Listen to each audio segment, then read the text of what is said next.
Hello and welcome. I'm your host, Alex Holden, and today I will be speaking with a very special guest. I have wanted to do a podcast with this person since its inception, and finally, our schedules have the worlds have aligned, and our schedules are both free, and we also have a reason to do one.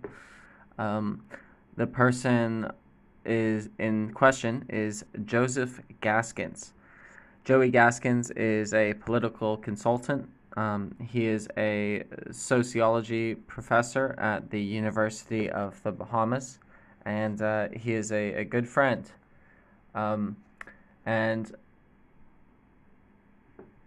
I wanted to have a conversation with him before the U.S. elections, so we could both, as two Bahamian armchair analysts, give our opinions, predictions, and general thoughts on the election before the results started coming in. So wanted to avoid any of that Monday morning quarterbacking and actually get our thoughts on record so we can see how accurate or inaccurate we may have been. So, without further delay, I bring you Joseph Gaskins.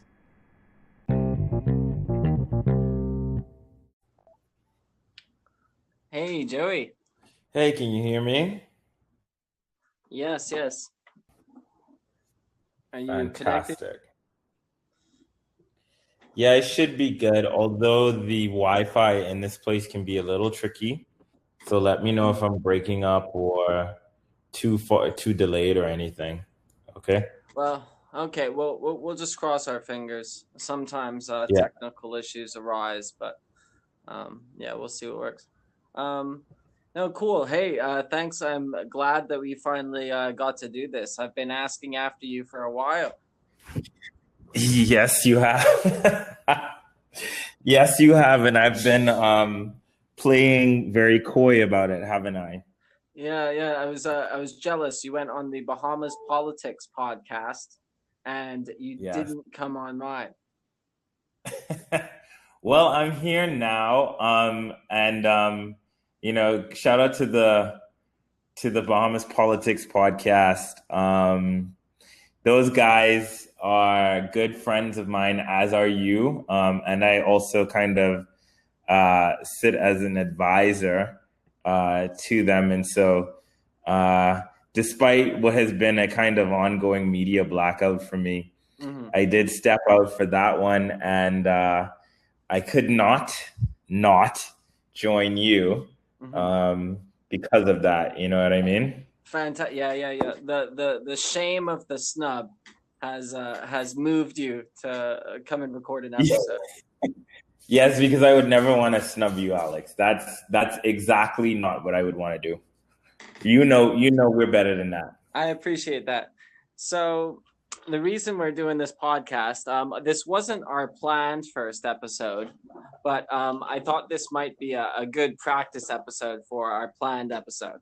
We have uh, Mm. we have the U.S. election tomorrow, and Hmm. everyone's making their predictions. And Yeah. we have some mutual friends in common who are making some pretty outrageous predictions.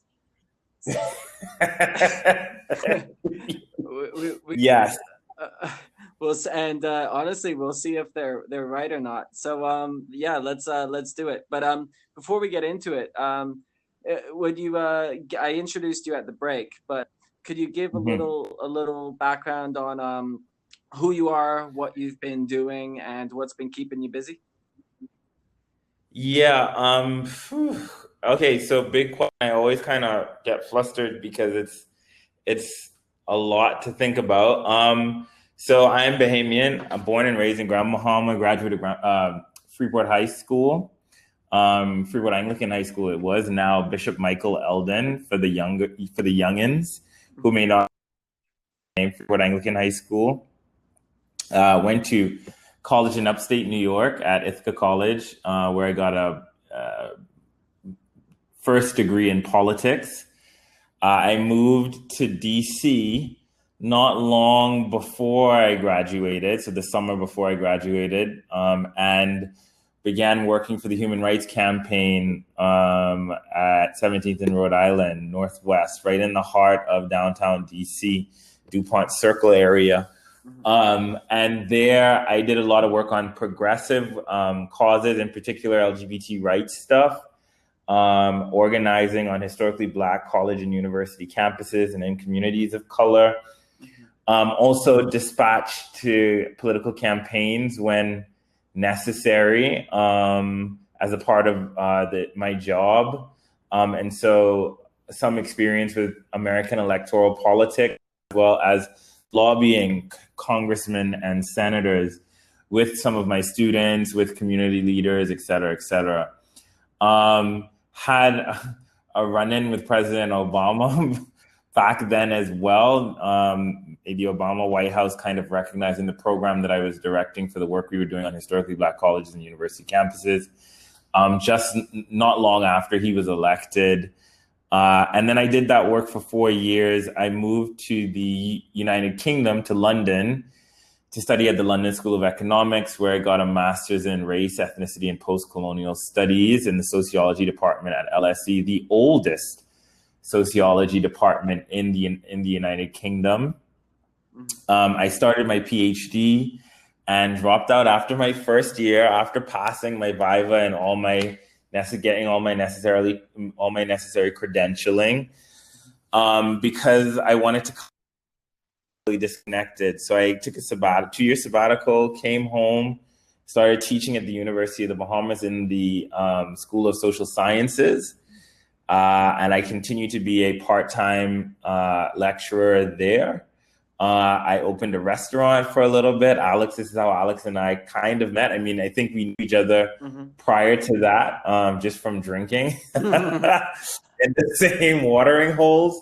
But we worked together at Mojo's. Alex is our consultant, us as the owners. I moved on from that to start back into political work and mostly development work with the IDB and the Office of the Attorney General. I did that for 2 years and then started consulting work, and specifically around things like strategic communications, public and government relations, lots of qualitative research work and quantitative in some instances, which eventually led to me co-founding what I like to call the only research and insights public and government relations firm in the Bahamas, where we currently consult on 1.2 billion in private sector projects, as well as taking care of our public sector clients, which includes our government from time to time, as well as some foreign governments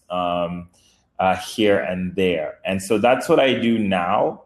And it's a lot of fun work. I have a great team, and it involves a lot of the things that I'm passionate about, including sometimes policy work, which I have said publicly is my love language. And also kind of crafting and shaping stories, which, I believe are the most powerful forces on the face of the planet. The stories that we tell about who we are and what we want and why we are as well. So that's kind of my long and short of it. Did I do okay? Yeah, I like it. A few things there. First of all, I'm so jealous that you met Obama. He may be my favorite politician, and just stylistically. Yeah. I'm not easily flustered by famous people and that kind of stuff. But I was absolutely dumbstruck when I shook his hand, and all I could say is thank you, Mr. President. I mean, I just never thought that I would see someone that looked like me in the American White House, and for me, it was... You mean look like a nerd? Look like a nerd, talk like a nerd, because he's very, much to his, and it put him at a disadvantage. A little too professorial, perhaps a bit too rational, but nonetheless, I could appreciate him for what he was. And I just thought, aside from the policy stuff, he brought a charm and an elegance to the office that very much missed in this moment. But perhaps you really, kind of sorting through American presidents, especially in modern times, you don't find very often, in my opinion. So aside from any policy disagreements that people make with him, many, and some of which I have as well, I don't think you can take away the kind of grace and poise with which he and his family approached that office. And I think that that's commendable. Representation in this instance, Matt. I did meet him, Al Franken, and a couple of other senators at the signing of the second stimulus package, is what I remember.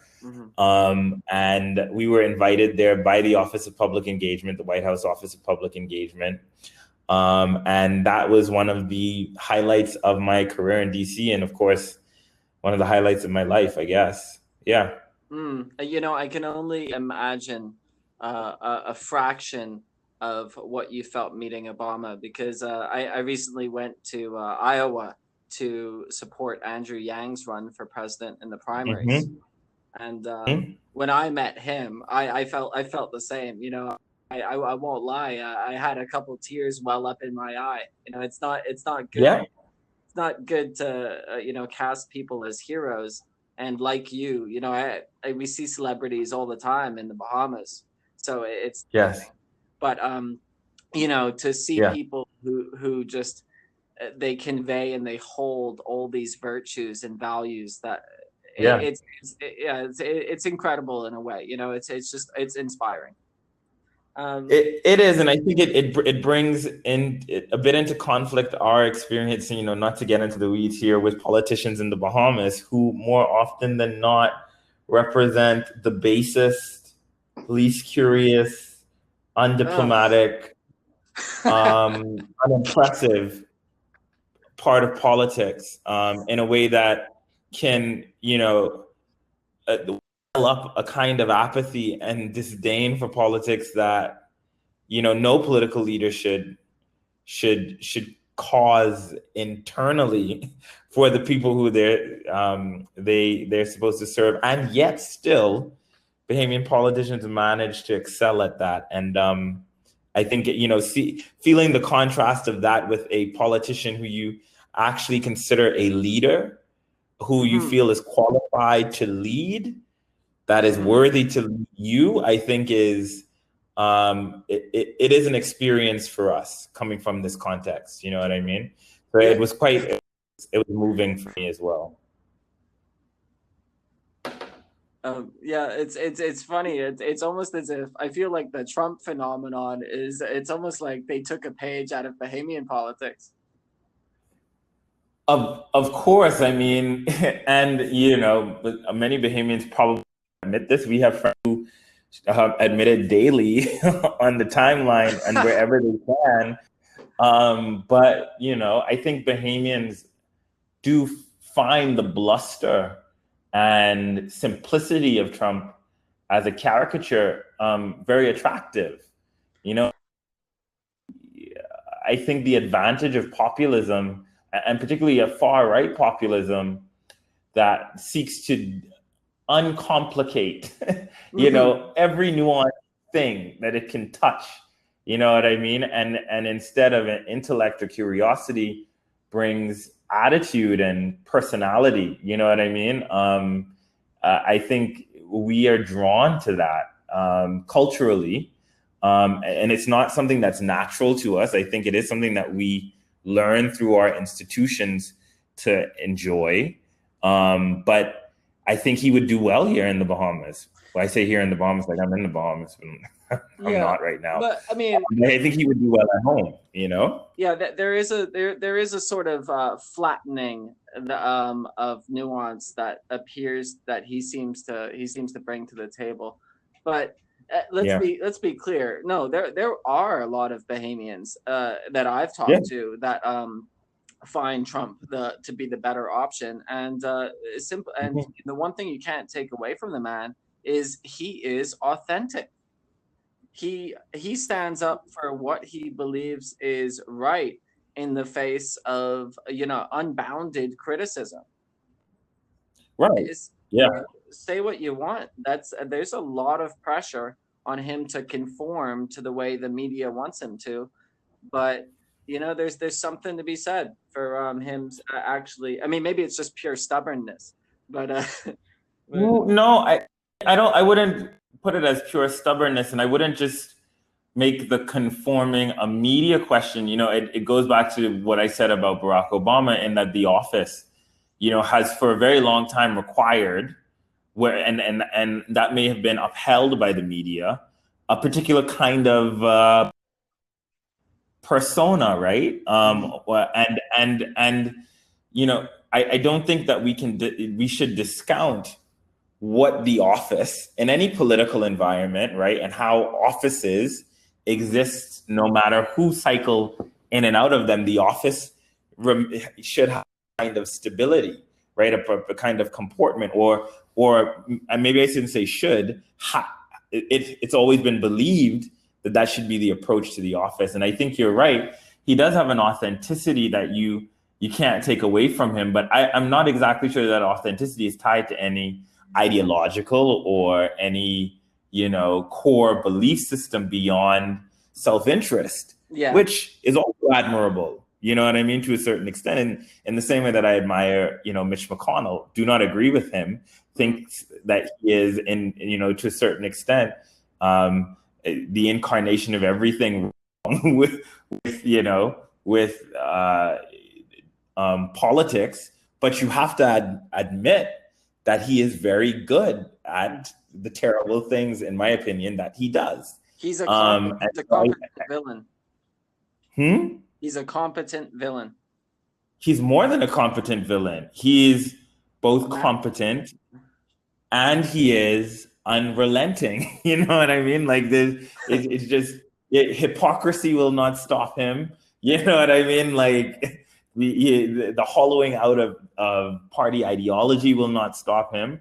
He is singularly focused, and that's admirable to me. It's a Darth Vader esque, um, you know, Yeah. approach, and He I have to admire it.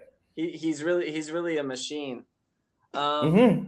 He You is. know, I like so are you perchance you were talking about stories, and I Mhm. really, I have the same feelings on stories as you. As I think we underestimate the importance of narrative. Are you Yes, perchance a Yuval Noah Harari fan? I'm not familiar. No, He wrote the book what's it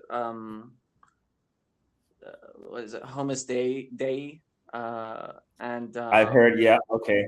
Uh huh. yeah, and No, my he's anchoring and narrative comes a lot more from from the sociological discipline, mhm, and the kind of Gramscian, Foucauldian,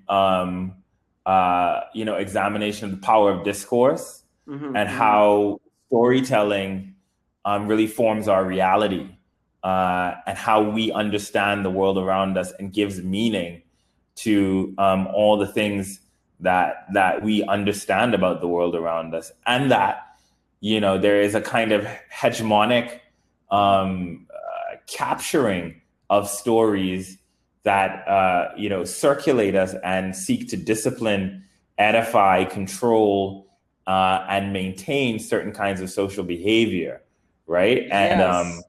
yes, so that's where that comes from. Or you can think of like Benedict Anderson, right? And the way that he understands, or the way that he examines the way that nations are born in imagined communities, right? And that the basis of national national kind of birth is through language, Yeah. and the advent of languages of the European courts, which then come to define borders. You know what I mean?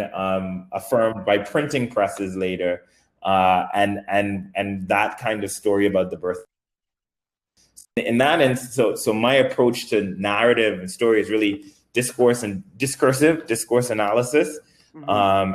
and the power that has to form reality.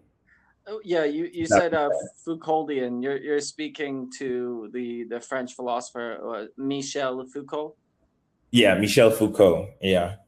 Yeah, he's all the rage right now. There seems to be some sort of cultural war, and the Yeah. reason the reason I Yeah. want the reason I want to bring this up is I think it's actually crucial to understanding the election results. It's Hmm. uh, from what I've seen, the studies I've seen, like the white papers, is that, and I think this is evidenced by you and I in particular, um, is that people do not vote on policy. For No. instance, you and I are both, well, I mean, obviously we would vote for whichever party is best, but Yes. we are paradoxes. We vote for, we are probably Democrats in the US elections, but we are FNM in the Bahamian elections, which they're at, first value or first look, they are opposing ideologies, one being more center Yeah. right and one being more center left. And I think it speaks to, I think the reason, I mean, you tell me if I'm wrong, but the reason that we might vote this way, I actually think it's to do with tribalism. There seems to be the common theme seems to be a bit of dare I say elitism with both of these parties, and I think that is Hmm. more influential of our decisions. What's your thoughts on that? So, you know, I grew up in it. This is difficult though because I don't ascribe to any political party at home right now. Mhm. But I grew up in FNM, and it was very much that perspective I think that my father had, which was that the FNM represented a kind of intellectualism about governance that the PLP may have started with, and they're kind of left of center. I wouldn't call it far left, left of center, kind of theorizing about the Bahamian condition, the Black Bahamian condition, and what needed to happen from both a racial and economic standpoint to create a Bahamas for all Bahamians. Mhm. And that theoretical and ideological positioning kind of devolved over time as power corrupted. Um, and in a lot of ways, my family was victims of that, of victimization by the PLP, particularly on my father's side, as Mhm. the story goes. And so I grew up in many ways in FNM. And I distinctly remember dancing in the streets in '92 in Nassau with my grandmother. Mhm. I distinctly remember, understanding myself as an Ingramite. You know what I mean? Yeah. As an admirer of Hubert Ingram, Mhm. and that becomes really. I mean, of course, I'm not a fully developed human being at that time. You go off to college, some of us, read and come to some conclusions about our the ideological the leanings. elect, Say that the again. elect. You Exactly. need to go to college. Yes, exactly. And in a lot of ways, I think you're right. That that forms for us, uh, the political positions that we take. I think though now I'm not so sure that the tribalism can be pinned to one party or the next. And I actually think that there's not just a creeping, but a kind of anti-intellectualism that's enveloping Bahamian politics in a way Mhm. that is no longer, can be divided by political party. And I think, you hear some I talk to people on both sides all the time, and you get a sense from some long time FNMs that this does not look like the party or feel like the party that they have dedicated themselves. You know what I mean? And so I say all of that to say that perhaps at one point in time that may have been a clear difference. Mhm. I am not exactly sure that that's the case Mhm. now.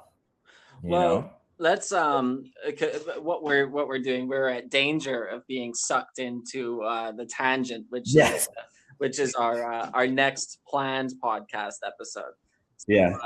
uh, I want to use this point, this point to, well, first of all, I remember how we met now, which is, it was, you wrote an article, which was the rise of masculinity and toxic masculinity Anti-intellectualism. and anti-intellectualism in the Bahamas. And I found it Yeah. and I read it and it resonated with me so much that I had to shoot you an email, and that's how we met. Yep. Okay. I definitely remember that. You are absolutely right.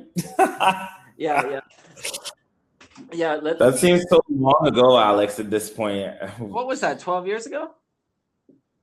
13? No, it's not 12 years ago. I came home in 2012. I must have written it while in London. So I think that was either between 2010 and 2012. So let's call it 10 years to be generous. Yeah, let's not reveal our ever-expanding ages. Please, let's not. Yes. So yeah, I want to use this this point to pivot and go. I want to hit something with you that maybe you can help me on. This Foucauldian outlook on culture and how discourses can shape our narratives. As you know, I to anyone with ears, I'm always bragging about my linguistics, about how I like to speak different languages. So I'm keenly aware of how language shapes our thought. I'm not full Chomsky pill that I think that language is below thought, which everyone knows is wrong now. But the words that we use are so important. They really do seem to define. They define belief. And what I've noticed in American life, because I don't go to America that often, but when I do, I did recently, and I was shocked to learn that there are a lot of words that changed recently. And I want to throw you some examples at you, and get your response. So the first one is racism, and I always thought that racism was, first of all, acknowledging racial theory, which is that there are different characteristics, essential characteristics to people with different color skin, and then making judgments based on skin color. For me, that was racism. And the new definition seems to bring power structure into it. Whereas people have told me that Black people cannot be racist to white people because structural power differences. And then I just want to throw a few examples at you because I think you can respond to them all at once. The next one is this transphobia thing. I have been told in many occasions and on polls that if I and I don't even like this word, I find it pretty toxic, but if I as a cis male do not want to cisgendered male, if I don't want to date a trans woman, apparently I am transphobic. And I asked them, I said, wait a minute, if I don't want to date an old woman, am I ageist? If I don't want to date a gay man, does that make me a homophobe? And they bit the bullet on it. They actually said that does make me all of those isms and phobes. So if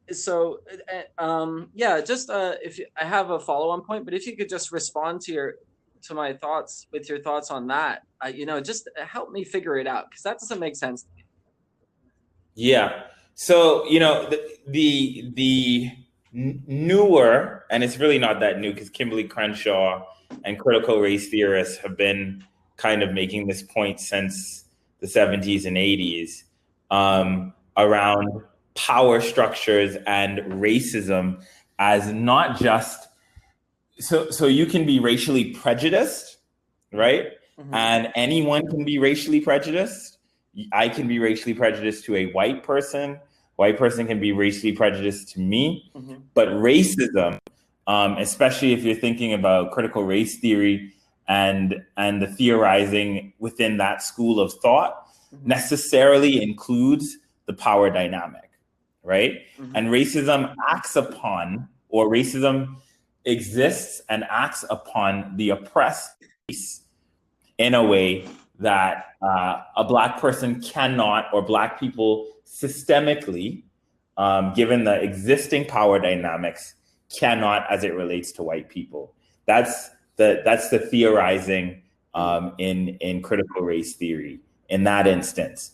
As for the transphobia question, I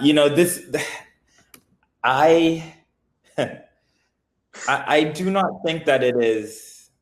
I do not think that it is a good starting place for us to be accusatory for people who, or towards people who do not want to date trans people as being transphobic. First of all, I know I try not to use the word homophobic anymore because I don't think it does the right work, right? I think it is overused. It has been thinly spread across everything that could be remotely related to what we are now calling, from a sociological standpoint, sexual prejudice and sexual stigma, right? And we use prejudice and stigma. Both have long-standing canonical research that we can draw on, both psychologically and sociologically, right? And it's a bit easier for us to understand. And let's be quite frank, phobia is about fear. I don't think people are homophobic. You know what I mean? I don't think Bahamians fear, it's hate. LGBT, lesbians and gays. I think that they're prejudiced, discriminatory, and there's a stigma around it, right? That's a different approach. And so in this instance, yes, language matters. On the transphobia question, I mean, I think that there's a lot more sorting to do here. And I also think that I have not yet bought so I'm very clear on the arguments around gender. And I think one of the things that we have to do, as, queer communities is also attempt not to fit within the existing paradigms of gender, right? If our argument is, so we can't have it both ways.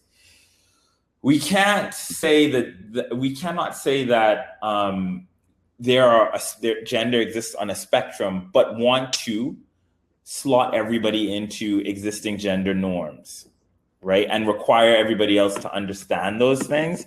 And it's the same argument I've always made about, the question of gay marriage, right?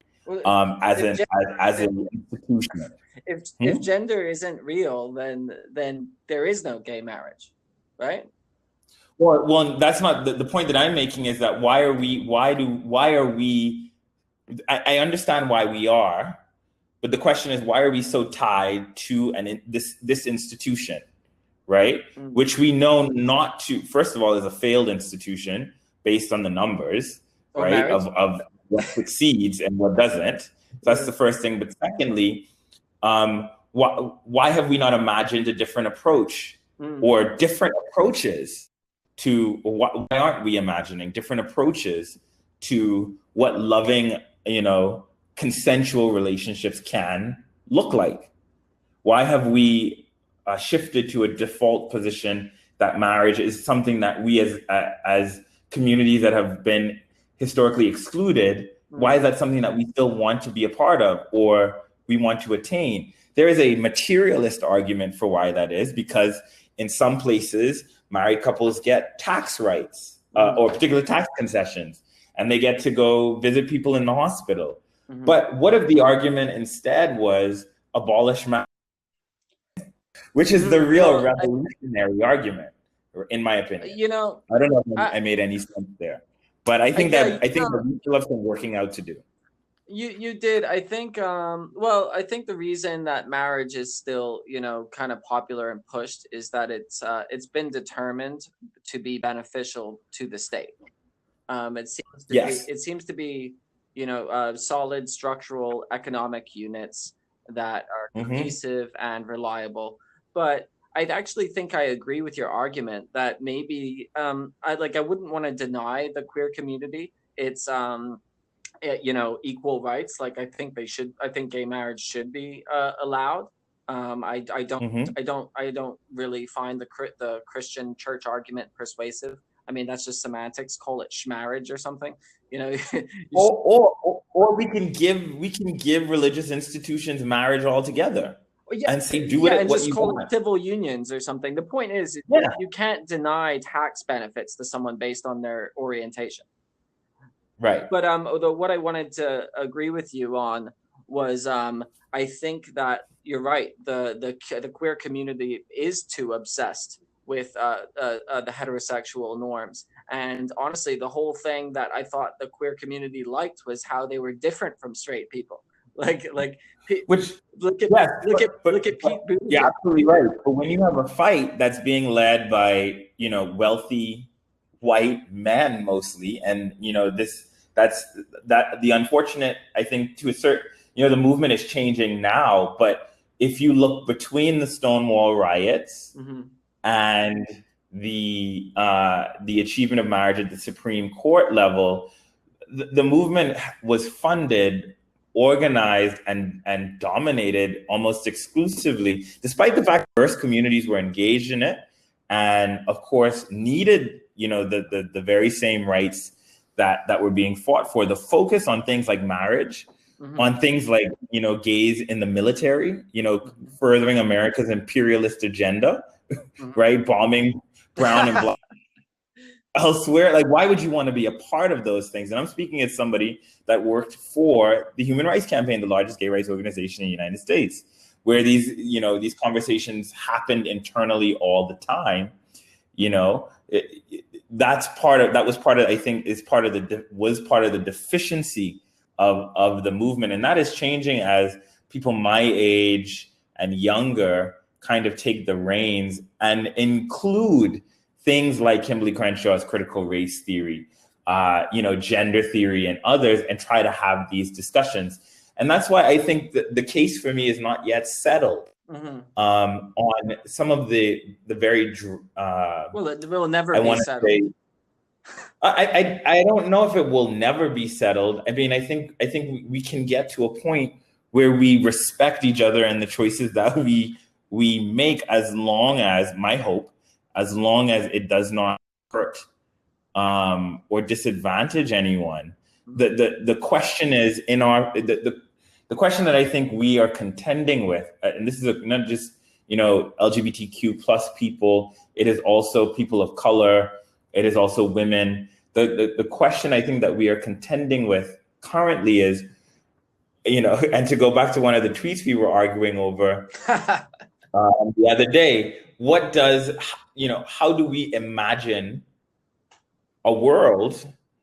Some people may, kind of condescendingly refer to it as utopia, Mm-hmm. as a utopia, but what does the world look like where we are not bounded by some of the discriminatory, ill-informed, ignorant, and sometimes confusing um, uh, views that are born out of European modernity and all the other, and Judeo-Christian values and all the other things that have kind of confounded the human existence? I don't know, Mm. in all of its diversity, because I mean, roses don't just grow red.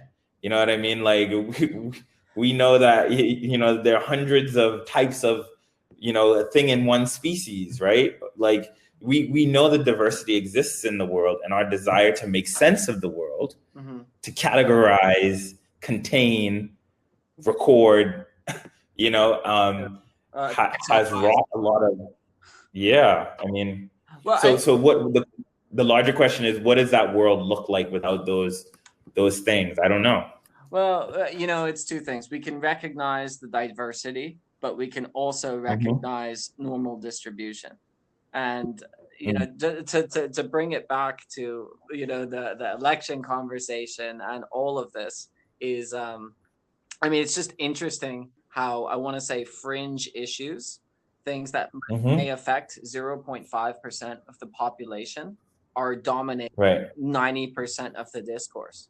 I mean, Right. you've got Joe Biden on stage at a town hall saying that 8-year-old boys should be able to choose their own gender.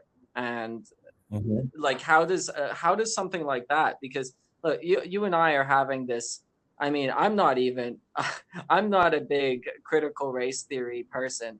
I maybe it's for lack of understanding, but for me, like I've read some of the criticisms against Ibram Kendi and Robin DiAngelo, and they were very Mm-hmm. convincing to me.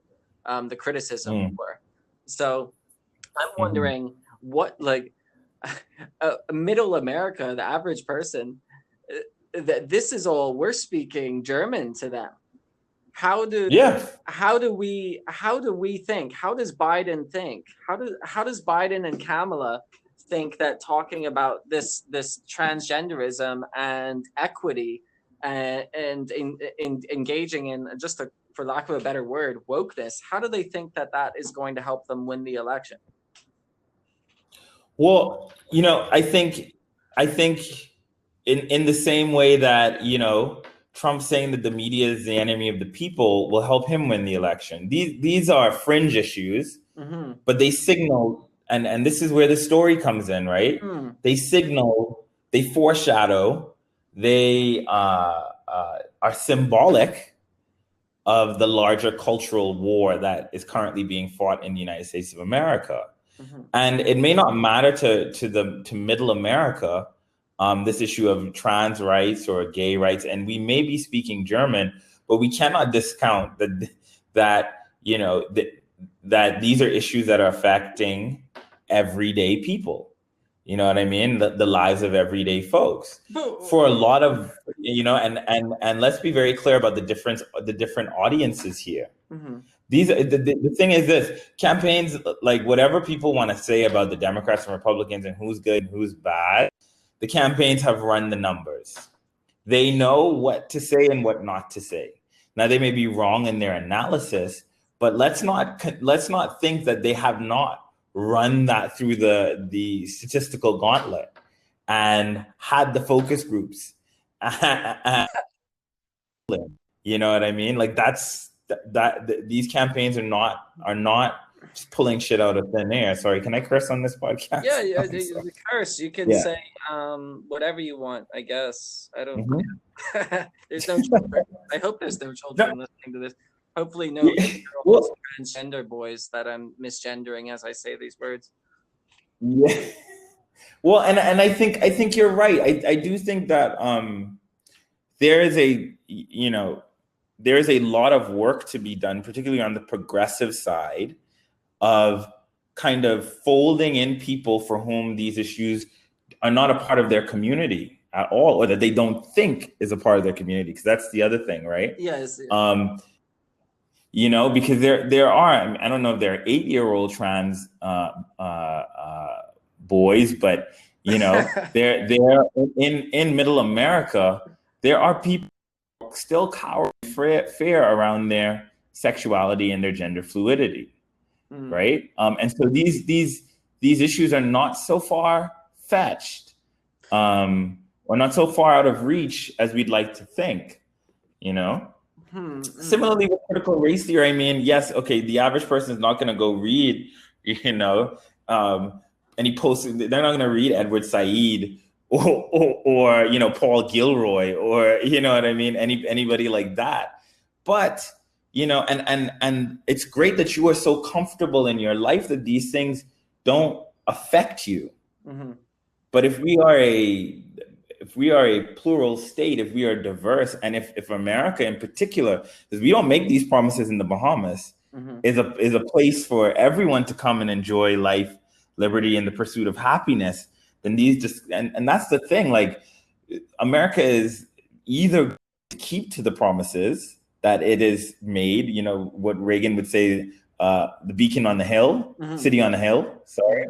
It's either going to do that, or it's going to say that we were just kidding. Yeah. And we don't want to have these difficult conversations. That's really the choice. Yeah, we're not having and I wouldn't blame them either way. Right conversations. Um, Hmm? we're not having the right conversations. We're not having the conversations that matter because of these. Because we are just signaling, as you said. There's teams Mm-hmm. of machinations. Um, Mm-hmm. to okay, so one of the things that seems that I've seen is similar to the changing definitions of racist and transphobic. Embedded in this CRT is what seems to have happened is a synonymization of Trump voter and Mm-hmm. racist. And Mm. for me, I see this as a big, big misstep on our part. And like it just doesn't seem like effective voter outreach strategy if you're trying Mm-hmm. to change minds. And I read one of your books one time that I found on a bookshelf in Mojo's. It was I don't know if you read it or if it was just there.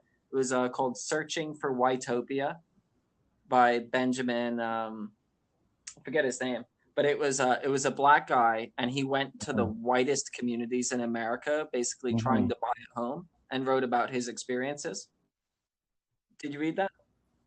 I don't remember me having that book, but I didn't read it. I know of it, but I didn't read it. Yeah. Well, so his approach seemed so like he's like these people aren't racist. They're just conservative. They just don't like inner cities and violence. His approach seems so holistic and seems like because they weren't racist to him. But yeah, I'm fearful. I guess what do you think about the huge swath of labeling every Trump supporter and Republican racist? How do you think that's going to work out tomorrow? So how it's going to work out tomorrow, I don't know. But again, the math, you Trump has remained quite stable in his with his base, right? Mm-hmm. And that base is not 50 plus one. I think it is a mistake in the end, um, at any given time to cut off. I think it's bad political practice. I think to for the candidate or the campaign to label, and we saw how perhaps that may have worked out for Hillary Clinton. Mm-hmm. With the despicable comment. Although, a lot, Deplorables. and I'm not going to say what I was about to say. Um, some of them I don't want on our side, Mm-hmm. and we're never going to get to 100% support. I think that there's going to be 30 to 35% of the American population who have made up their mind on who and what people of color are. And they hear in Donald Trump's rhetoric a hearkening back Mm-hmm. to a time when they did not have to even consider people of color. You know what I mean? And I'm not going to defend those people, and I don't think we should reach out to them. I go, I think that there are just some bad people. okay, You okay. know what I mean? No, for sure, for sure. But okay, so I don't think I've ever actually run into an actual like torch tiki torch carrying khaki short wearing white supremacist. How many of these people do you think actually exist? Like, I mean, my estimates are that But maybe so I think you're approaching this wrong. We are all of us white supremacists. all All of of us. us. Every single one of us, including most black people. I mean, we live in systems entirely set up on the principle. Oh, Whether hold. you are, and whether you're post-colonial or whether you come from a former colonial state or you live in a not so cut and dry, colonial post-colonial state like the United States of America. Mm-hmm. The real question is who is ready to dismantle those systems and who is not, right? And there are some people who find real comfort in in the old way things were. Yeah, and they don't understand why things need to change. And in fact, they feel like it is an attempt to disempower them, Hmm. But right? yes, I mean, why use the terms white supremacist? I mean, just because of the history, the laws and the structure themselves. Hey Joey, let's I'm here. I mean, but it's not just the laws and the structures themselves, it is also culture and the stories we tell about Black people all the time, in our words and language, as opposed to, or people of color, right? yeah. I mean, it's things like where your resume goes on the job, when you apply for a job, depending on what your name sounds like. And, these people may not hate, given your story about Whitopia, these people may not understand, hate Black people, Mm-hmm. but they certainly come to a conclusion about what those places where Black people live are like, right? And that conclusion they've come to is ahistorical. It misses a Right. lot of context. Oh, okay. So what you're suggesting is people are falsely correlating. Correlation is not causation, and they're saying that these communities are like that because the people are like that, and it's not a consequence of the historical. It's not the historical consequences of, I guess, racism and resource allocation and expropriation and all of the above. Of course, I mean, you get a sense of that when people tell you to get over it, get Right, over slavery. right. We beyond that. Get over Jim Crow and redlining, and you know what I mean, like underfunded school districts and banks taking advantage with predatory lending and all of these things that are part of us. And this is where the question of systemic, that's where that term comes from, systemic Mm-hmm. comes from. And then you do add in the question of the critical race theory, and you realize that there's an intersectionality that happens here. And I know you guys like to rail on about the failure of identity politics, but I don't know what kind of politics isn't identity politics. Well, I think I a don't. better I okay, so Joey, let's take a break right here. We're coming up on Mhm. on 50 minutes, and I'm Jesus, that was quick. yeah, no, but what I'm enjoying is the conversation is so good. We're actually getting to the heart of some stuff. So Hmm. what I want to do is end the recording and take it up again to make sure the recording has integrity and it doesn't we the voices aren't overlapping, etc. Okay, all right, Okay, cool. I'll do that right now. Thanks. So I was becoming aware of Joey's time and the fact that I had taken 50 minutes of it away from him. So I just took a break to find out how much time he could dedicate to the rest of the conversation. And he offered 30 minutes graciously, but obviously we got caught up and went for 50 minutes more. So we get into some new areas. We get into some of the technological dangers and pitfalls that we're facing ahead of us, and I hope you enjoy the conversation. Hey, Joey. Hey, me here. Yeah.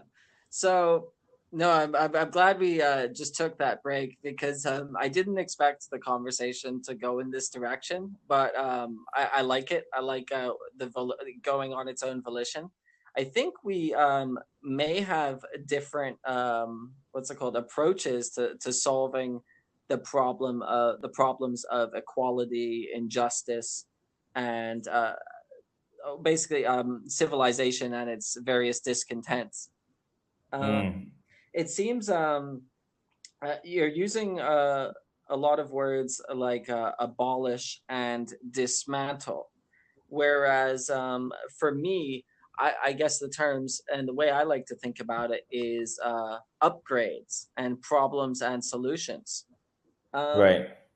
do you think it's necessary to is the whole thing corrupted and we need to do a first principles redesign, or I mean that seems awfully ambitious. Of course, yeah. No, it is very ambitious. I mean, that would be the pie in the sky gold. I'm not sure if it's going to happen. It's about as elusive as a Marxist revolution, right? I Do mean, do do we want a you Marxist revolution? well, that's a really good question. Can we even imagine what it would look like afterwards? Is the other question though, and I've used the word imagination a couple of times, and it's I've been to a certain extent infected by my PhD supervisor, Paul Gilroy, who asks the famous, the erudite, the brilliant Paul Gilroy, who asked a question that has stuck with me from like my second class with him. As I started my master's, which was well, it wasn't a question, it was a statement, and he just said that we are so bereft of imagination that we cannot imagine a world without capitalism and what it would look like beyond the framing of socialism and communism. And who told you guys that that was right anyway? Right. The, Oh t- the gosh. two the two sit in stark contrast with one another, right? Mhm. But why are those the only two things that we are working with? Right. Why is that the way that we frame the discussion is what he was asking. Yeah, Uh, when all you you know, have is a hammer, every problem becomes a nail. Um, exactly. yeah, okay, so the key thing that the issue that I have with Marxism that I haven't figured it out, and I went I went through my communist edgy phase in school. You were 10 Hmm. years old. Everyone was 10 years old once, and the sickle and hammer and the Che Guevara imagery is it looks cool. It's subversive. Hmm. It's counterculture. So Hmm. maybe you pick up Shay's Motorcycle Diaries and you read Das Kapital and you read Communist Yeah. Manifesto, and it all sounds cool, but the second you actually think about it from a game, you actually look at the game theory. The game theory doesn't seem to actually work. Do you actually think? Do you actually think that Marxism can work? Given, No, not scientific Marxism. Of course not. I mean, Marx oh, misses a couple of big things.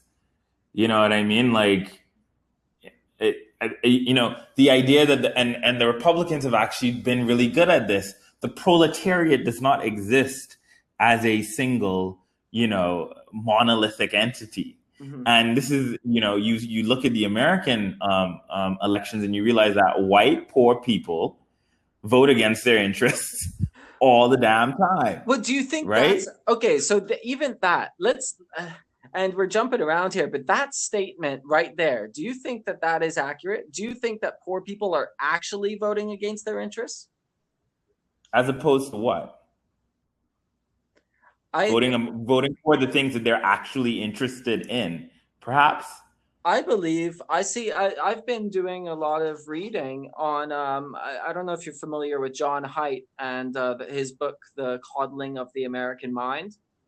Um, I sent you a link on moral foundations and Hmm. moral matrix theory, and his conclusion, and it seems to map out because uh, he surveyed thousands of participants, and it's ongoing in this Hmm. personality matrix study, which with Ocean, openness to Hmm. experience, conscientiousness, extroversion, agreeability, and neuroticism. And what he Hmm. found is the different tribes, the red tribe, the blue tribe, the conservatives and the liberals, they aren't just tribal, they actually have different moral principles. um, Hmm. so when people say that these poor Republicans, well, for lack, we'll call them the trailer people, when they say they're voting against Trailer people. they say they're go voting against their interests. I just don't think that. I don't think that's the case anymore. I think that they're voting based on what they believe is morally appropriate. They're voting for the people who they see represent something of themselves. Oh, I don't disagree with that at all. I'm not disagreeing with that. But that doesn't get to the basis of the question that we're asking, Mm, right? Um, you know, if if poor, sure, they may be morally inclined towards a particular group, and so that goes back to what I originally said. Perhaps they are voting for what they are actually interested in, Oh, right. right? But your interest, what you're interested in, and your interests, what you need, right, Mm-hmm. don't necessarily have to be aligned, Mm-hmm. right? Mm-hmm. So the question is, and it's one that's asked, and I really why socialism will never work in America. There's a book on this. I read this in undergrad, right? What And a title! huh? What What's a that? title! What a I title! know, right? But along with the kind of story around the pioneering American, and kind of pull yourself up by your bootstraps stuff, is this question of what would happen for well, let me ask this question: what forms then these people's moral outlook? What forms that? Is Um, that ontological? Are they just simply born with it, or is it constructed through the this course of is their where life? No, this is where reasonable people can disagree. It is well known through recent innovations and learnings in behavioral genetics that a lot Hmm. of personality is determined in the womb. A lot of these Hmm. core personality traits are affected by genes, and yes, there is a degree. I mean, there's a large degree of environment and non-shared environment, as we've seen with the various twin studies. But Hmm. but what what I've seen from God, I hate saying the left, but what is it's almost they're almost engaging in pure constructionism. They think that they believe they actually still peddle the blank slate theory, which has been discredited by any scientist, every scientist. I mean, and as well it should be, right? But But at why are we this still point, peddling? yeah. I mean, I don't know of any people on the left who are. I don't read or listen to those people. I think you're right. We've come to the conclusion that it is literally that age old debate between nature and nurture. It's neither and both, right? It's a mix Yeah. of the two. But again, and we started off talking about stories and the power of stories to construct reality around us, right? Hmm. When Yes. you and this, I think I say this about the Bahamas and our deference to authority. When every Hmm. institution that you encounter, and again, we go Gramsci, we can go Foucault, we can go, like it, Hmm. when institutions that you encounter um, discipline, edify, control, maintain certain standards, it is, Foucault would say, almost inescapable that these stories swirling around you construct the world around you, right? And so the question that we come to is, what do the institutions that we all run our lives through, whether it is, and I'm not just talking about government and big marble institutions, I'm talking about family, church, Hmm. you know, entertainment, culture, right? Yeah. The historical stories that we tell about the old South, for example, Hmm. and who we are as Southerners, right? Hmm. And why we still fly the flag of a long defeated, rebellious army. How are Hmm. those things forming our moral, you know, how are those things constructing our preferences? Yeah. Where does and this is the question. Are the It's the chicken or the egg? Hmm. Are are these constructivist narratives forming our beliefs and influencing our actions, or are our actions in and our essential biology and genetics and root behaviors, are they responsible for pushing the narratives that we push? Well, Like, well, they're dialectic, aren't they? They are in conversation with each other, right? And Marxist materialism as a not as a political theory, but as a kind of sociological or anthropological analysis is helpful here, because what does our material world do, right? Mhm. How engage with our discursive world? Because here's the thing: chairs exist, right? I'm looking at one right now. There's wood and it's cushion. It's real, Mhm. but how do we know to Mhm. sit in it? And what do we know to call it? Well, there's a story about chairs we learn, isn't there? Mhm. The chair is a place Yes. that you Yes. sit. That is a story. You can move this Mhm. chair. That chair is for your dad. That chair has always been in Mhm. our family. Your great uncle sat in that chair. This chair is a part of our tradition. See, now that chair is more than just cushion and wood. That chair Mhm. substance to it, a story behind it. And so the question becomes, you know, we encounter chairs every day. Who gets to Mhm. sit in it? Why it's over where it is? Those things come from the stories that we tell about chairs, and we do this about ourselves and our nationality, who we are as Mhm. Bahamians, what that means, how we engage Mhm. with the rest of the world. Those stories are built in opposition to other stories. We are Mhm. Bahamian because we are not like Haitians. They Yes. are they are black, violent, and poor and unchristian, and we are Bahamian. We are the exact opposite of those things, and so stories are constructed oftentimes in opposition.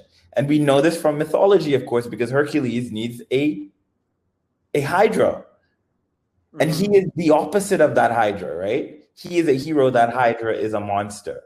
And this is basic storytelling Mhm. stuff, right? And so I think, yes, the nature versus nurture question is a difficult one. But again, I think Marx and sociologists and social theorists give us, the dialectic movement between the discursive material, and that these things are always working on each other. They Mhm. exist and are in Mhm. conversation.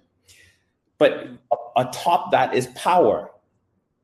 So the question that we have to ask as well is, who gets to tell the stories? Which stories dominate over others? And it Who would gets see to disseminate those stories? Those are the other questions. it seems to be now. It seems to be the media. I mean, it seems like our normal story structures and the way mimetics and memes and ideas Mhm. have normally spread has been deranged or subverted by Or technology. I almost I feel. democratized, Mhm. or democratized, right? Is one way to look at it. Um, I prefer democratized, but and because that we was know the the evils of democracy, and and I feel the algorithms are more powerful than us now. I Mhm. feel it. Yeah, there's we we could talk all day about the worlds that we were just in maybe 20 years ago, which is I think the world that you were describing, where a lot of this analysis could really make a difference. But I almost think that it's trivial compared to the new forces that are pushing and shaping our discourse, these technological forces. What has changed besides both access both to information and access to push information? Well, literally. I mean, you've watched the Social Dilemma on Netflix. Hmm. It's literally our whole sets of stimuli are now being curated and spoon fed for us.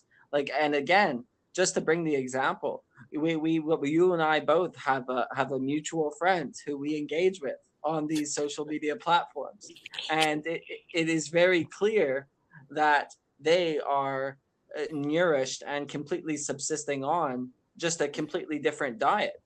Yeah. It's So I one think hundred. perhaps the sources have become more disparate, but the politics of news. I mean, the political economy of of media remains intact. You know what I mean? Like, okay, maybe the players have changed and the tools have changed, but we let's not romanticize the fact that printing Well, presses 200 years ago, my math is probably wrong. Centuries ago, yeah, being controlled by monks in the church. You know, yeah, um, yeah. Gutenberg, I think, was in what, the 1400s. yeah. So I'm Was I'm that? way off. 600 Yeah. years ago, right?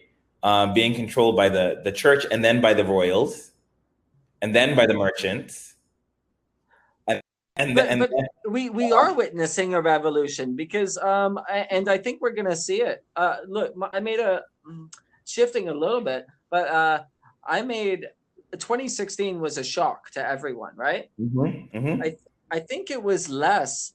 Nate Silver tried to hedge his bets, and he said, "Hey, I did say it was a 3 in 10 chance, yeah, but 30%. and people do not understand probability. Of Let's course just not. be Yeah, clear. yeah, They don't understand that there's three universes in which that outcome, we were living it's in one of possible. those universes. Yeah. Um, I think that the technological disruption that we're seeing is actually a lagging. 2016 was a lagging indicator. I hmm think I think that the leading indicators that we have been ignoring is the anxiety levels and depression levels in our school children who have been Mm, dominated by this technology. And again, this is in John Haidt's book.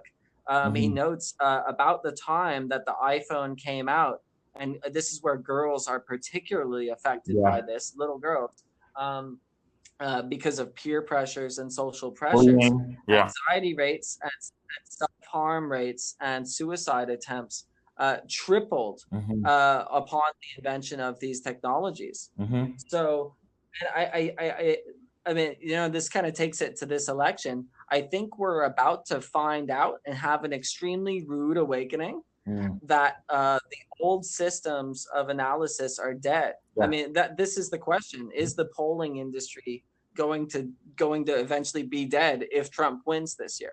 I mean, it would be interesting if it was. It would be a blow to a certain extent because we do polling, work in the Bahamas. I do Mm-hmm. think that, in 2016, you had the Cambridge Analyticas of the world who made sense of the algorithms and everything that they Mm-hmm. were seeing and figured out how to weaponize that and didn't just do it in the United States or in Britain around the Brexit, Trinidad, but we're in, if I remember correctly, Nigeria, in Turks and Caicos. Trinidad. They were in the Bahamas as well for the 2017 Yep. elections. They That, weaponize this stuff. You know what I mean? And so I think you're right. That has changed. You know what I mean? And that perhaps the old systems, the fortune telling of the past has been is shown to be snake oil in this new era. But the point that I was making is less about the mechanics of that stuff and more about the power, right? mm, And I don't mm, and the despite the democratization mm-hmm. of our ability to communicate, the power around those tools have been consolidated just as much as Murdoch's numerous Well, media houses, right? Well, not really, not really. I under in one sense you're correct because and obviously during the pandemic we've seen Amazon and all the biggest tech companies accumulate and consolidate wealth. Mhm. But when we look at the true value is actually attention and influence. Yes. And uh, when we look at the mainstream media, MSNBC, CNN, Fox News, all of these stations are losing viewership Yeah, consistently. of course. And who are they losing it to? They're losing it to Joe Rogan. They're losing it to Kyle Kalinske, Yeah, um, Jimmy Dore. yeah. These are the new talking I heads, and I don't yeah, disagree with you, but who owns the platforms on which they? yes, of course, Google. But and we're seeing this now in the demonetization of content and Mhm, all the other the banning. Gosh, the banning of the New York Post on Twitter. mhm. Uh, um, but the thing is with these issues, it seems as if whenever these giants try to actually pull these levers, they get very harshly penalized. It seems I don't think I think these content producers are probably just going to pick up shop and move. Of course. You know, the Yeah. competition for their skills is so high, the demand is so high. You can't. There's only so you can't ban Joe Rogan. Right. But I mean, again, they can move, but it's very likely, there are only a couple of giants that exist in this world. And they buy up every bit of competition. They buy up every, the newest thing to come along. And yes, you're right. They may Trump complained about the censorship on Twitter, but has he left it? No. He's still up at 3 a.m. in the morning tweeting, right? Even though it may be I hate Twitter, he's doing that on Twitter. And to a certain extent, let's think of these platforms as plantations, because I think this is the first time in history. How did I think about this the other day? Where we are both consuming and producing simultaneously for companies without even realizing it, right? We are putting ourselves through the information collector, and these people are making money off of content that we willingly go out there and make on our own. That's a hilarious analogy. I like that. So so we never seem to escape the plantation. Eh? No, and if you look at Hilary Beckel's work on capitalism and slavery, his one of his key points is that the plantation is the lab for what eventually becomes the modern day corporation. He makes this argument, Right. in detail. And so every he would argue that every kind of iteration of the corporation henceforth, from the moment of the plantation, is only a more complex and less whippy version of the same kind of capitalizing on people's labor, right? Right. And so we just make it more comfortable for you to toil along the way. You say less whippy, but I mean, I check my phone 34. I don't even want to look at the screen time. It's instead of physical lacerations, I'm Yeah. just getting mental Yeah. lacerations. Mm-hmm. I mean, and that's a really great point to make. I think you're absolutely right. So perhaps it's not less whippy, it's just that the whip has changed. Its shape, form. Cat, yeah, nine tails. Oh Yeah, gosh, whatever. the cat nine tails has changed its form. But I mean, those likes, and the endorphin rush that comes with it, or whatever it is, like that is, and so to go back to before we get into the weeds, to go back to the initial point, I am convinced that more of us have access to information and more of us can create influence on these platforms. I'm not convinced that the old power structures, the players may have changed, but the consolidation and control remains, for me, in a lot of ways the same as I think about it. And that's something that we have to be mindful of as we talk about these things. Gosh, yeah, I mean, and well, we may have the luxury, us ivory tower liberals may have the luxury of doing our meditation apps and being mindful, and that's on a good day. Yep. What chance do the rest of us have? I mean, these algorithms are becoming they're increasingly more powerful at capturing our attention what hopes you can't leave. You shouldn't. It should be considered child abuse to leave a 6-year old with an iPad. Yeah. And of course, we now know the material ramifications of our obsessions, right? In the ramifications in the real world. And again, there's this back and forth, this dialectic conversation between the material and the discursive.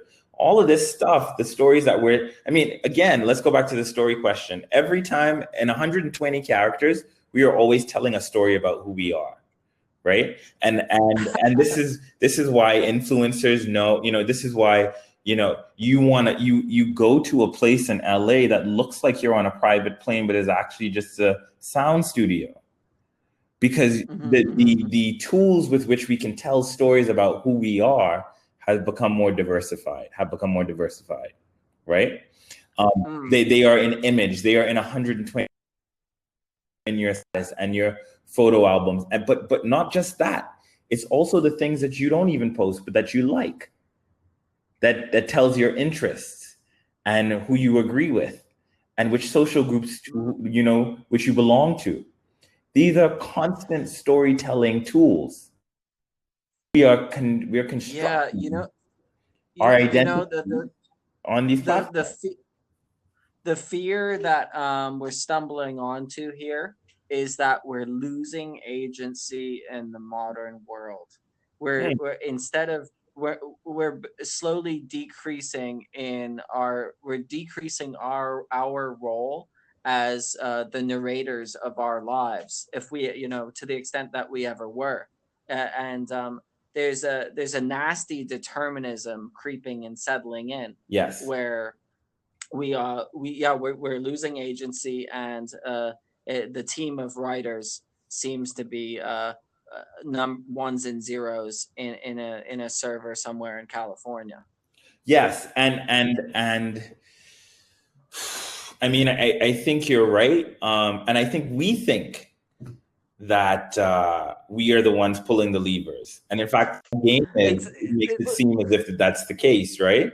But we are also acting to confront the algorithm. We're acting to beat it. We are working to become so many of us are working to become elites within the algorithm. Yes. Rewarded with this emboldens the algorithm. Of course. This makes it more powerful. Of course. And the algorithm, the algorithm comes with its, I know you guys like numbers and tech, but these things are also embedded with biases, right? Because they come from human minds, and a lot of times they come from wealthy, or already wealthy, well-educated white folks who have come to the algorithm with a predetermined understanding of the world around them, not at all influenced by the reading that you've done. I mean, if you ever had to try with an engineering or computer science, I don't even know what you call them, programmer, about sociology or anthropology, like so and this is part of this, there's a lot of feminist writing, for example, on the masculinization of rationality in the Enlightenment age. The absence of voices of women, the absence of voices of Native people creates a kind of rationality about the world and how we understand it that is devoid of very important perspectives of other people who live in it. Quite similarly. Do you think, but you aren't a racial essentialist. You don't think that Native people have different mind, like no, not different minds, but different experience. Right. Understandings of how the world works around them from their experiences, right? I can understand your point about the masculinization of rationality. That actually seems fairly clear, because rationality and logic are men are better at logic for that reason, because it was created by the male mind. But there's actually a difference between male and female brains, but there is no difference between male brains of different skin colors. So I don't know how Native voices would change that. I mean, change it for the better, One word: civil. and civility. Mm-hmm. You, are you interested in the opinions of other people if you don't consider them civilized? Right. Interesting. Hmm. You, do you No. if you're rational categorizing of the human race, for example, because of Mm-hmm. what you believed you observed to be uncivilized behavior, because people weren't in, fully clothed, that they did not build, big buildings out of concrete, or create ships that could sail across the ocean, because they may have been quite comfortable tilling the land in a way that was in sync with nature, and it was hard to wear a bunch of clothes. But the categorization of a group of people as uncivilized necessarily silences their voices in any consideration of what is rational and unrational, what is modern and unmodern, what is civilized and uncivilized, right? And so Mm-hmm. by creating, enlightenment rationality, right, as useful as it has been, and I'm not discounting the whole thing, Mm-hmm. necessarily excluded the voices of, gendered voices and racialized voices. And it was rationality that, of course, made sense of slavery, who were engaging in it. Oh, that's a podcast on its own. That's I know, but again, so not to get into the Edward Dussel and all of those other arguments, which we can have a long conversation around. But yeah. so if you think about Enlightenment rationality as being tainted by the silencing of quote unquote uncivilized voices and women whose place was not public but private in the home and where they belonged, Uh-huh. right, in that moment. Quite Yes. similarly, we have entered an age of another kind of enlightenment. And instead of the categorization of animals in the world around us, we are advancing very quickly around technology. And so, what does the absence of certain voices mean for the algorithms that we now rely on to tell us stories about the Yes. world around us? Well, What is that this is absence? the big fear is racist AI. Like basically, you can extrapolate. If you do you remember the problem with the old HP laptops when they were first doing facial recognition Yes. Yeah, technology, yeah. Facial and recognition is like the big thing that people point to on this. Yes. they initially they didn't recognize black people, and it was because there were no black engineers in the room to even test it. Right. And it was, yeah, the whole thing was, according to HP, black people don't exist. And Exactly. I mean, Yeah. well, yeah, no, it's scary. It's scary, and I think we want to assume the best in people, Hmm. so we give the benefit of the doubt. But no, it's just not the case. You're right. If you don't have the voices in the room, if you don't have the people there to catch the errors, I mean, Well, and uh, I think that this rolls us back to the initial point, one of the initial points that I made, which is that I think to a certain extent, because of you know what we have been enveloped in all of our lives, we we mhm, we are we have fallen and perhaps this goes to the question of why we should not call every Trump supporter a racist. We have all, as well-meaning as we may be, fallen victim to those absences, those gaps, those mhm. structural and systemic exclusions, right? And no, I don't think Yes. that there's a bunch of racist programmers in Mhm, Silicon Valley looking to exclude Black people. But I do know that mhm. the likelihood, the less likely you are to have a Black friend, you're probably not going to consider their involvement in it to be. It's Exactly. that. And but I what has created the physical distance between whites and blacks in the United States? Literally well, physical distance. it's actually in that book that it's your book, and I have it, Hmm. Searching for Whitopia. The author, I think Rich Benjamin is his name. He Hmm. tracked the migration and the consolidation of these communities. Yep. These are communities that would have been 80% white, but you've got, for some reason, And I don't want to attribute racism to it, but these white people are fleeing the cities, and I think it's more of a moral axiom thing. They're fleeing the cities and they're moving to these communities, and now these communities are 99.8, 99.9% white. These people have never seen a black person in their lives. Yeah, but also, I mean, so perhaps their move is moral, but he misses. I mean, I got to read the book, but he seems to miss something that's very clear to me from a policy standpoint, right? Or from an economic justice standpoint. Why weren't black people given mortgages for the suburbs? Exactly. Why was redlining, a thing? Why were real estate agents discouraged by the U.S. government, who was giving out loans to vets and others, from selling to black families? And well, Joey, I don't think we need to beat around the bush. I think it's well known, and I think there's documentation to show that it was deliberate, of course, keeping the black race down. But I mean, this is why I went to Iowa to support Yang and his universal basic income policy. Because let's be clear, I mean, we can have the debate about whether reparations should happen or not, and that would be a great, I have a developed position on it. But the UBI was genius because it circumvented all of that into getting the wealth into the hands of everyone, because it avoided the race talk.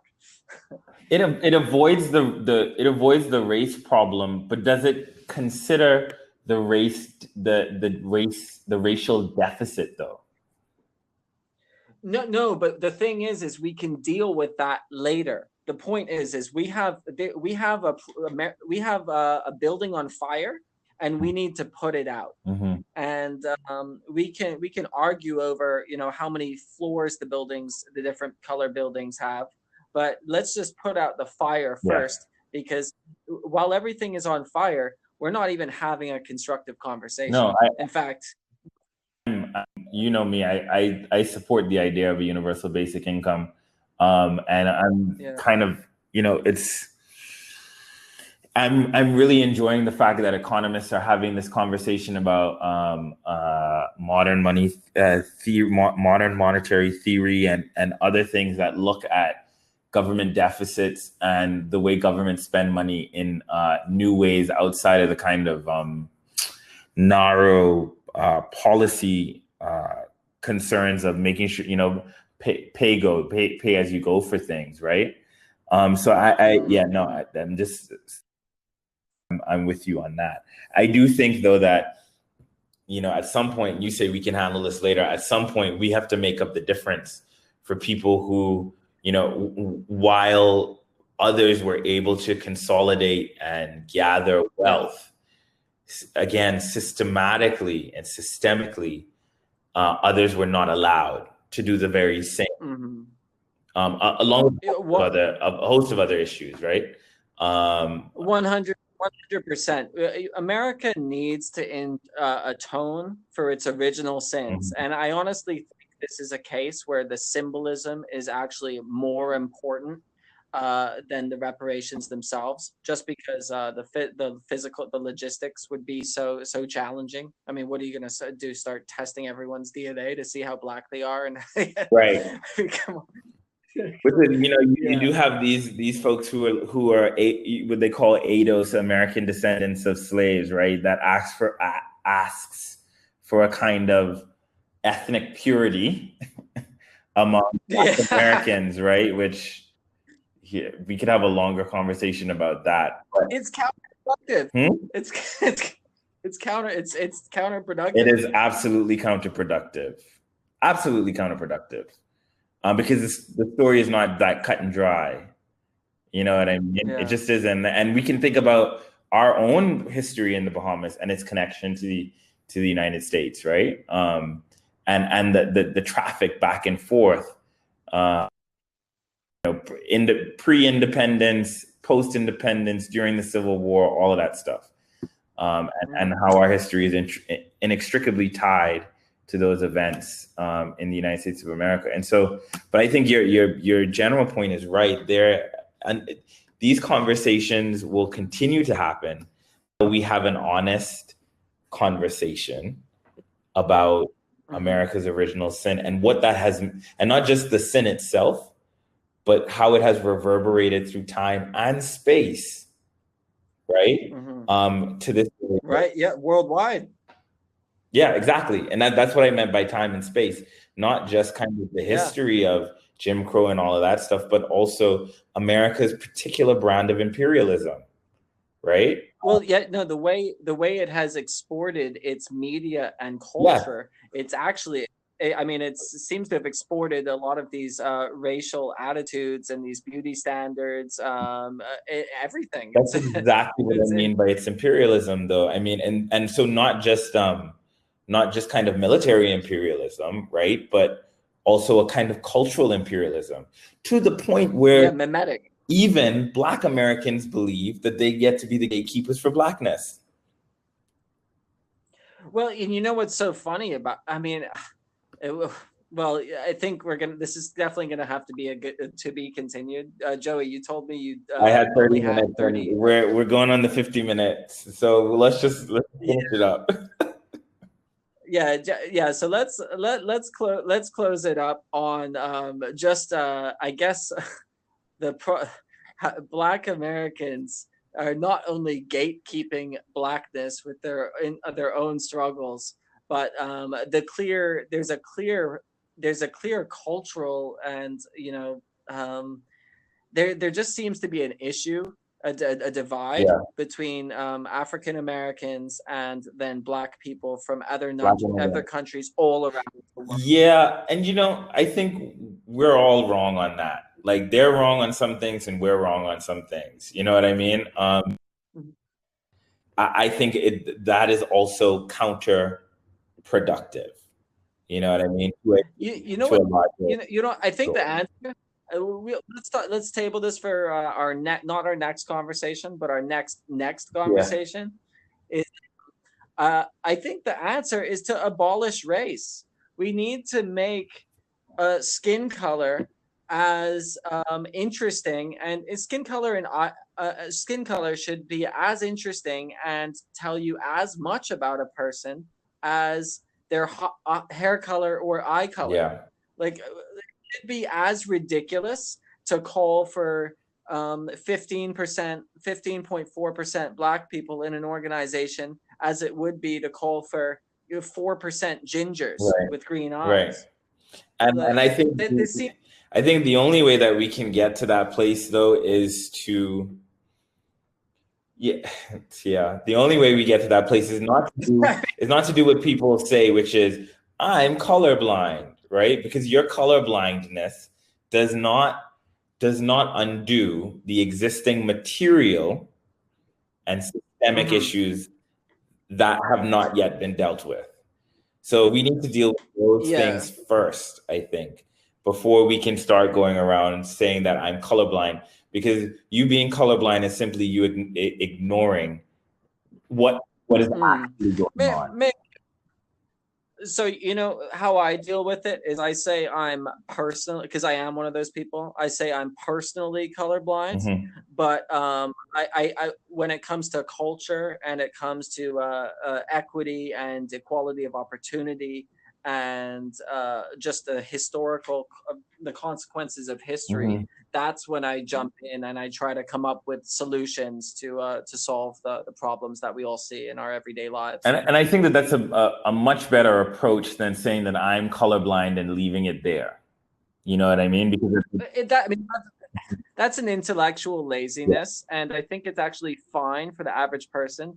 Not everyone needs to be an activist. Some people just want to live their lives, and that's fine. We shouldn't shame them for wanting to just stay out of it.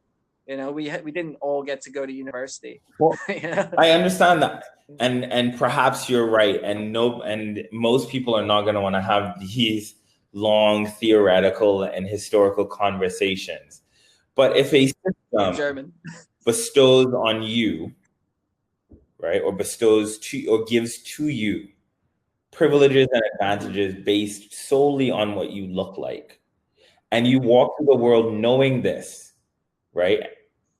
But deciding that your position, the position that you're going to take is, well, all that might be true, but I'm personally colorblind, so none of that has to do with me, is a dereliction of your Martin Luther King Jr. duty.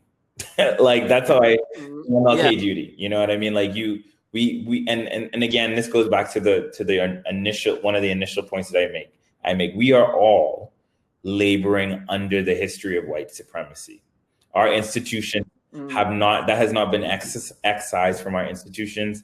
It has not been culled from our culture, right? That exists. And it is the reality in which we live. And I don't think people need to be ashamed about that. And I don't think shame in this instance does us any good, because it allows people to roll into balls and not want to deal with the obviousness of the moment. I think what we do need to do is confront it, and to do so head on with honest conversation and with empathy, and with, I go back to my original point, and with imagination. Because at some point, Alex, we have to come to a conclusion about the type of world we want to live in, right? And we can decide for it to be a fascist, racist world, right? But we cannot pretend that we are other things when that is what we want. You know what I mean? So either just get in there and say that this is what it's going to be, or we need to put our heads together and figure out what the alternative is to all of this. Yeah, and that starts with discussions like these, and hopefully we can hold we need to hold our leaders to these standards, and actually have these conversations at the top. Exactly. And Joey, you therefore need leaders, who can have these conversations. Oh gosh, are you insinuating that perhaps there is a selection bias for? Well, I'm going to leave it at that. And that's not just for the conversation which we initially started on, which was the American elections. We need to be having these conversations at home as well. And I'm going to be quite frank, our modern day politicians in the Bahamas are ill-equipped to have some of the nuanced, difficult, but necessary conversations that they should be having with us as citizens, and with each other as political leaders. Yeah. Joey, let's we're coming on 50 minutes, and I'm grateful for your time. I'm glad this could actually be a two-parter episode. Just so let's satisfy our audience. What is your prediction for the U.S. election? Geez, Alex. I'm loath to do this. And I've never been good at the election tea leaves, but I'm going. And it's not just my progressive bias, but I think that there are multiple paths for victory for Joe Biden, and so I'm going to say that he's going to squeak out a win.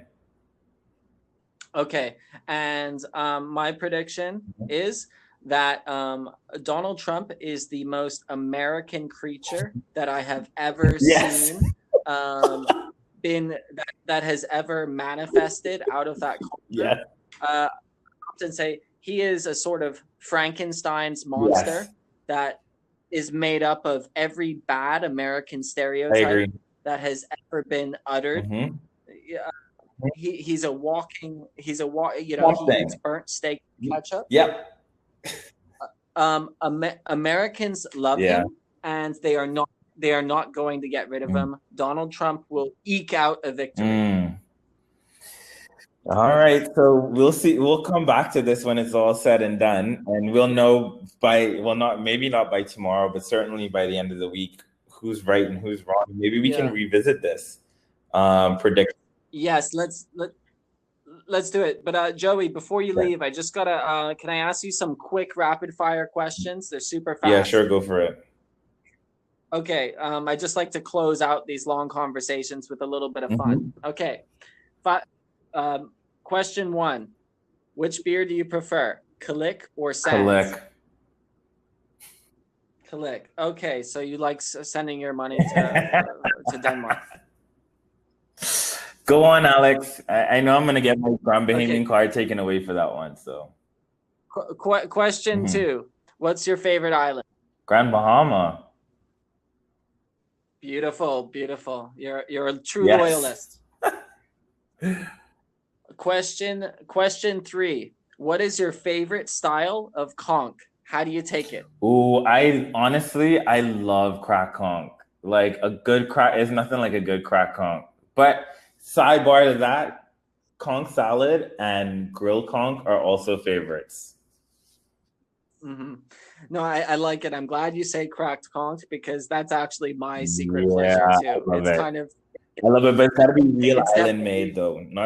Not that stuff you get at those popular Nasuvian restaurants.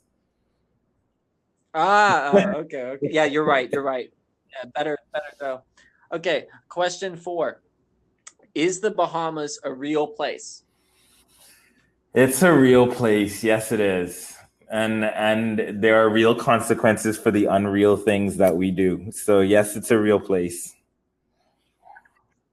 Okay, that was a begrudging yes. Yes, very much so.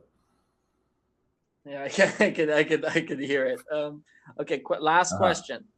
Magic wand question. I'm giving you a magic wand. You can wave Mm. it, and you can affect any material change over the Bahamas or its people.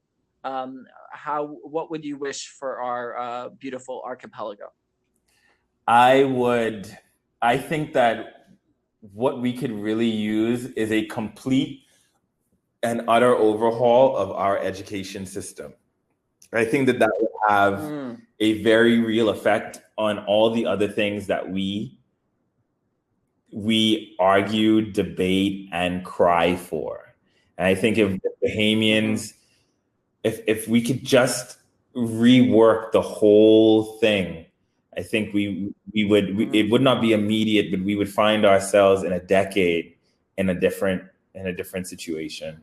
I think either that or I would get rid of the. No, let me not say that. Say Yeah. save that, Joey. Save that for the next our next Okay. The conversation. post-election, either commiserating or celebrating.